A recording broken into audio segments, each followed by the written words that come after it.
really can't stand right now. So, okay. Alright, so this is called Not Battle Royale, but kind of Battle Royale, a memoir. Oh, I'm also not homeless anymore. So that's cool. Okay. None of us asked for this. Who would? We all just wanted to move on, go home, forget this was even happening. We kept telling ourselves that it was all a bad dream.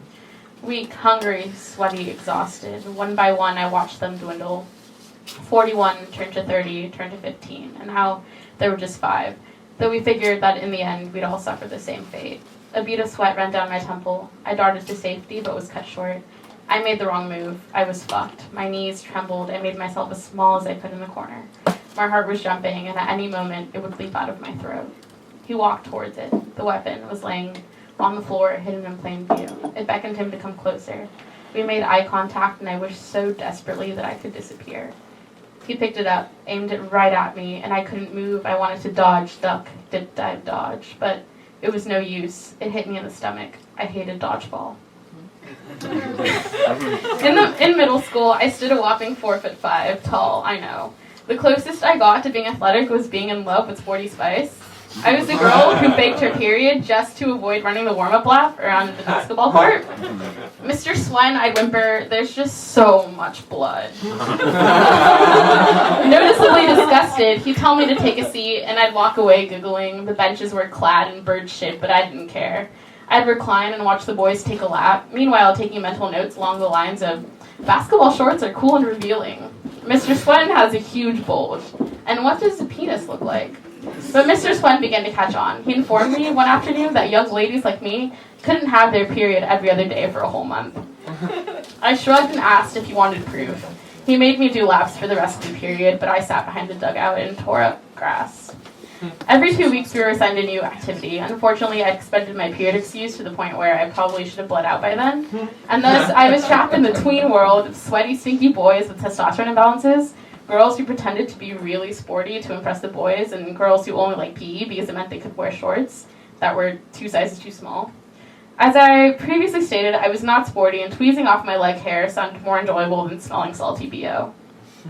My hatred towards dodgeball was more real than Kim Kardashian's ass. Mr. Swen and his ginormous bulge would pose in front of the chalkboard, drawing X's and O's, and this time it was not hugs nor was it kisses. It was the floor plan of what I pictured in my head to be dead bodies on the gymnasium floor. There are no rules, he'd announced. Most teachers claim phases are off limits, but what's a bloody nose anyway? Let's give the nurse something to do. The boys would grimace, look at each other from across the room, and mouth things like, your ass is mine, and I'm gonna slaughter you, and did you see Blair's ass in those shorts? Pelvic thrusting motion. Meanwhile, I'd say an Our Father and pray for spontaneous diarrhea, but it never came. One by one, we'd file into the gymnasium, I'd shuffle to the back. If I couldn't see Swen, that meant he couldn't see me. I glanced to the side exit through my peripherals. If I darted behind the tall ones, I could make a clean escape, hang out in the bathroom, reappear before the cleanup bell, and no one would notice.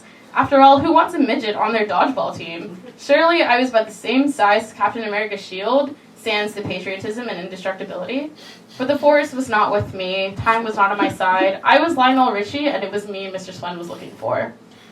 He pointed a hairy finger at me. It stung. He did a disgusting come-hither motion, whose creepiness was amplified due to the fact that he was well over the hill and coasting towards death. My Converse squeaked on the floor as I made my way to the front. He put his bulbous hand on my head. Captain, he said. I said a Hail Mary and prayed for acid reflux, but it never came. I assumed my position in front of the third ball, head on with the other captain, Blair, the girl with the nice ass. She licked her braces. I tried to lick mine, but I didn't have braces, so it looked purely sexual. Mr. Swen blew the whistle. I should have darted towards the ball, but instead I pedaled backwards and latched onto the wall. Rubber balls flew everywhere. Tears streamed down the tubby kid's cheeks, and Mr. Swen itched his ball sack discreetly. And I thought about seppuku, which, in case you aren't familiar, is where I stab myself in the stomach and let myself bleed out. Dramatic, I know, but after all, I was a fat 7th grader. And so there I stood, in the corner, hiding. I was captain, but I wanted to abandon ship. Lunch was the next period, and all I could think about was the fact that it was Thursday, a.k.a. Sloppy Joe's. My mouth watered, and so did my eyes. I watched as my team got slaughtered from the far back corner, of course. I made no attempt at resuscitating them. I didn't plan on going near a bar. I despised pink rubber. I surveyed the scene. Like in a movie, it was in slow motion. I watched a look of disappointment stain Mr. Swin's face. I watched as the veins in Tyler Bishop's forearm swell as he picked up a ball. I watched his beady eyes move. I prayed that his gaze would glaze over me the way it had always done for the past 7 years.